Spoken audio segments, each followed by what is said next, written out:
What's up guys, Kenan from Kenan KTV here, and welcome back to another video. In this video, I want to take a closer look at the Khabib Nurmagomedov vs Tony Ferguson fight, but mainly focus on how Tony Ferguson would beat Khabib the Eagle Nurmagomedov. With that being said, let's jump right into the video.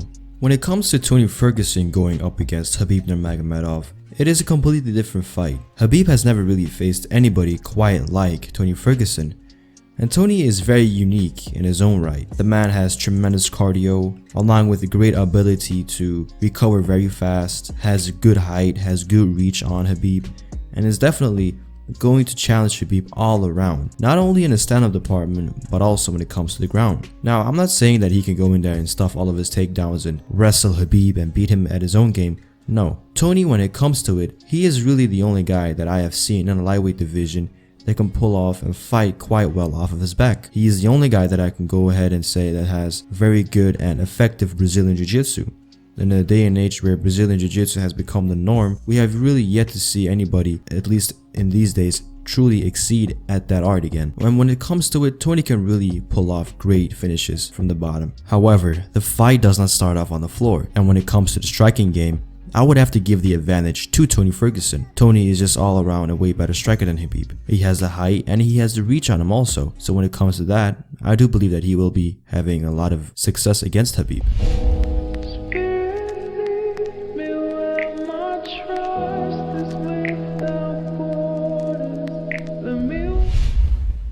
It has come to a point where Khabib's striking has come leaps and bounds to what it was at the beginning of his career. He went from being a all around, I'm gonna jump in, I'm gonna burst with a random attack, to a well and thought out methodical approach to the striking department. However, I don't believe that that will be enough. Against Tony Ferguson, he is facing somebody that is indeed taller than him, indeed rangier than him, but also somebody who is well versatile.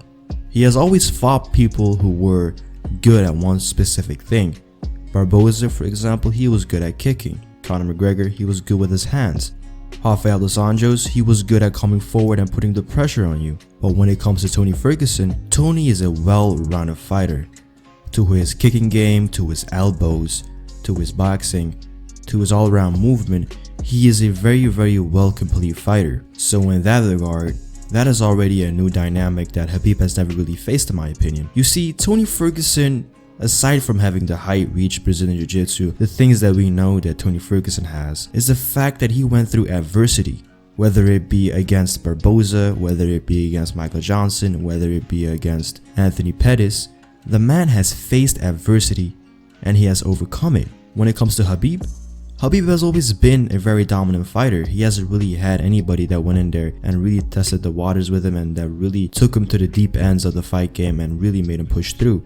It was always him that was always on the winning end, that was always dominating. You see, how would he do against somebody that would take him to the deep ends of the fight game? Of course, when it comes to this fight, I do believe that Khabib will take Tony Ferguson down, keep him down and work him up. But at the same time, I cannot really go in there and confidently say that Khabib would defeat him early on. And you see, that is a very key factor in this fight. From my observations, Khabib tends to slow it down in the 4th and 5th round. Now, slowing down when it comes to Khabib is a big word. He hasn't really faced anybody that really had the great cardio that Tony has. So in all of these fights, he was able to dictate the pace and set the pace. But in my opinion, when it comes to the 4th and 5th round, let's just say in the Ali Quinta fight, in the 4th and 5th round, Khabib wasn't really keen on going ahead and taking down Ali Quinta. Even in a Conor McGregor fight, in the 3rd round, he showed a bit of slowing down. The ferociousness and the all-around physical power of always coming forward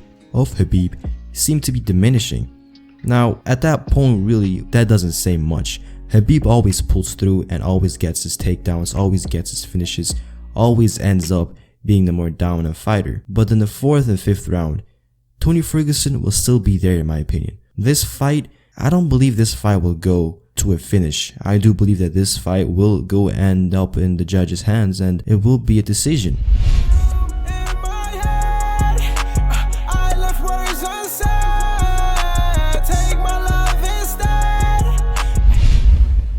Unlike any other Khabib opponent, Tony Ferguson is a pace setter, and in this fight I will have to say that Tony Ferguson will be the guy that is going to be setting the pace. From the stand-up department, I do believe that in the opening round he will come forward and he will put the pressure on Khabib. Khabib has always shown that he's willing to take the first step backwards, that he is willing to keep his back close to the cage. He isn't really afraid to move around Khabib. So when Tony Ferguson can get Khabib close to the cage, I do believe that from there, the takedowns that Khabib really shoots in for will be a lot more telegraphed and a lot more easier for Tony Ferguson to counter. Khabib doesn't really shoot for the takedowns that, for example, Kevin Lee shoots in for. A lot of people, and including myself, have drawn the similarities between the two and said if Kevin Lee can go in there and take down Tony Ferguson, then why couldn't Khabib do it? And that is a fair argument. But the difference between those fights and fighters is the fact that Kevin Lee shoots in for a lot of powerful takedowns that do not really depend on the cage.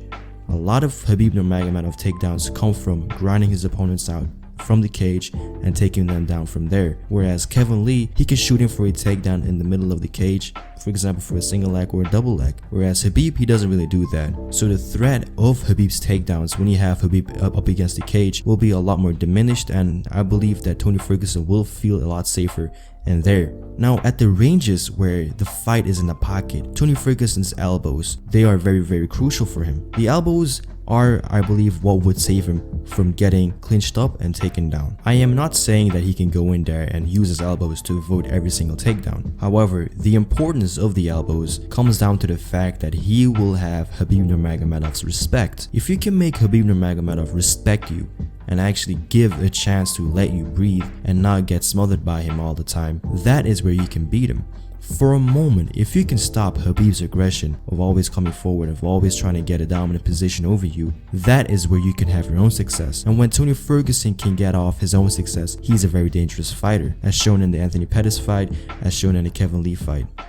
Where Khabib Nurmagomedov gets most of his success is obviously in the grappling department, when he can get the dominant position over you on the floor. However, he doesn't go after a kill immediately. He breaks you down piece by piece, round by round, slowly but surely. Unlike any other Khabib opponent, I don't believe that Tony Ferguson will get tired out like that very quickly. I think that it will take a lot more work from Khabib to tire out Tony from the bottom. And let's just say even if he gets Tony Ferguson to the ground, Tony Ferguson, I believe that he will work off of his back and try to look for openings for submissions. That is a threat that has been really absent in most of Khabib Nurmagomedov's opponents. That is something that in my opinion Khabib will have to be very wary about. He cannot just go in there and try to ground and pound him and leave himself exposed for a sweep or a submission opportunity. And I believe that this will affect Khabib Nurmagomedov's grappling department. I believe that this will slow down Khabib, not really taking away from his success obviously, but I do believe that it will slow him down and not really go for the wearing out or the ground and pound that he has went for in most of his opponents. You see, in this fight, I believe that Tony Ferguson will get taken down and he will get dominated. But the fact that he can go in there and survive time in and time out really comes down to his great toughness. And I believe that in the 4th and in the 5th round especially, we will get to see Khabib Nurmagomedov the most tired that he has ever looked. I believe by that point, Tony Ferguson will probably have set a pace that Khabib Nurmagomedov kept up with, but it probably would have added up by that point. And in the 4th and 5th round, that is where I believe that Tony Ferguson's chances of winning are going to come into play. Will his elbows cut open Khabib and drain him out even more so he can add up a lot more punches against the cage and break him down piece by piece and get a TKO victory over Khabib? Or will he drag him to the ground and snap in a submission? But in the end, I do believe that early on, Tony Ferguson will get dominated, will get taken down, will get pinned, but I feel like he will be able to survive. And in those later rounds, in the 4th and 5th round, those are his opportunities to defeat Khabib Nurmagomedov. But in the end, only time will tell. For now, this is how Tony Ferguson could defeat Khabib, the Eagle Nurmagomedov, Leave what you guys think of the video in the comment section down below. Who do you guys believe will come out victorious? Leave that all in the comment section down below. As always, I am Kenan from KenanKTV, signing off. Later.